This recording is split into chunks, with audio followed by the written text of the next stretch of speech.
অনুৰোধ জনাইছো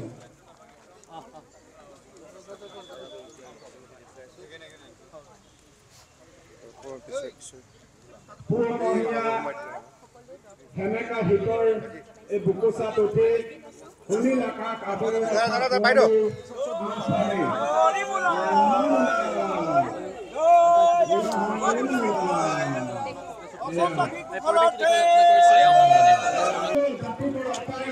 আমি সদায় নতুন বছৰত নতুন সংকল্প লওঁ আৰু আমাৰ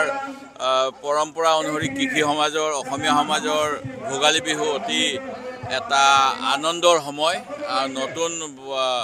পথাৰৰ পৰা অহা যি ভঁৰাল নতুনকৈ ভৰপূৰ হোৱাৰ পিছত আমি বিভিন্ন খাদ্য আৰু বিভিন্ন ধৰণৰ যিখিনি পৰম্পৰা ৰক্ষা কৰিবলৈ যত্ন কৰোঁ গুৱাহাটীৰ মানৱেন্দ্ৰ সম্পা কমপ্লেক্সত আমাৰ কংগ্ৰেছৰ সকলো স্তৰৰ কৰ্মীসকলে আজি ইয়াতে ৰাজহুৱাকৈ আমি মেজি জ্বলাইছোঁ আৰু অগ্নি দেৱতাৰ ওচৰত নিশ্চিতভাৱে আমাৰ মাজত থকা বিভেদ যাতে তেওঁ জ্বলাই দি নাইকিয়া কৰিব পাৰে আৰু আমাৰ মনবিলাক যাতে ভালকৈ দৃঢ় কৰে অগ্নি দেৱতাই যাতে আমি সমাজৰ অপশক্তিৰ বিৰুদ্ধে যুঁজিব পাৰোঁ সেইটোৱে আমি সকলোৱে কামনা কৰিছোঁ আগন্তুক সময়টোত যাতে ৰাইজৰ ভাল হয় অসমত যাতে অশান্তি নহয় সেইখিনিয়ে ঈশ্বৰৰ ওচৰত নেদেখাজনৰ ওচৰত আশীৰ্বাদো বিচাৰিছোঁ নাই মই সমষ্টি যোৱা নহ'ব আমি আজি আমাৰ অহাকালিলৈ নিখিল ভাৰত কংগ্ৰেছ কমিটিৰ এটা নতুন কাৰ্যালয় দিল্লীত মুকলি কৰা হ'ব সেই অনুষ্ঠানত যোগদান কৰিবলৈ আজি দিল্লীলৈ যাম সেইকাৰণে অলপ দেৰি হ'ব সমষ্টি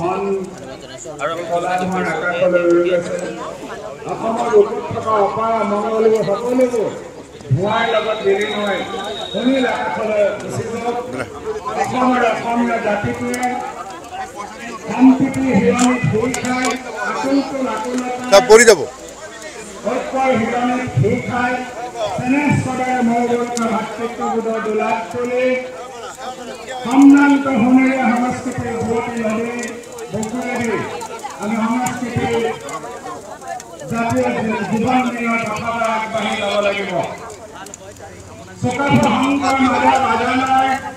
বিষ্ণুজ্যোতি সুধাকণ্ঠই গোপীনাথ বৰদলৈ বিমলা প্ৰসাদ ধৰিয়াৰ পৰা আৰম্ভ কৰি ভৰত সিনহা হিতেশ্বৰ শইকীয়া তৰুণ গগৈলৈকে দুয়োটা মহান ব্যক্তিয়ে অসমীয়া জাতিটোক প্ৰগতিৰ পথত আগবঢ়াই লৈ গৈছে আমি সেই মহান ব্যক্তিসকলৰ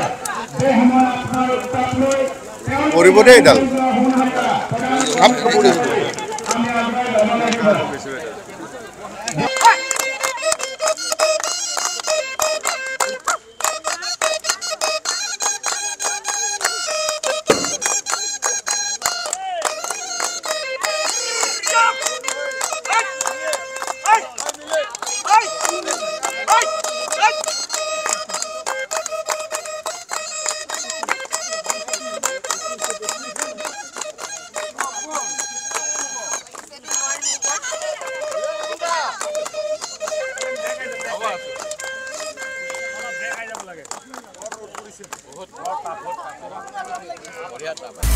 আপুনি বিচৰা বাতৰি পাব কেৱল নিউজ 18 এপত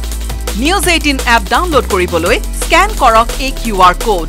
গুগল প্লে ষ্টৰতো পাব এই নিউজ 18 এপ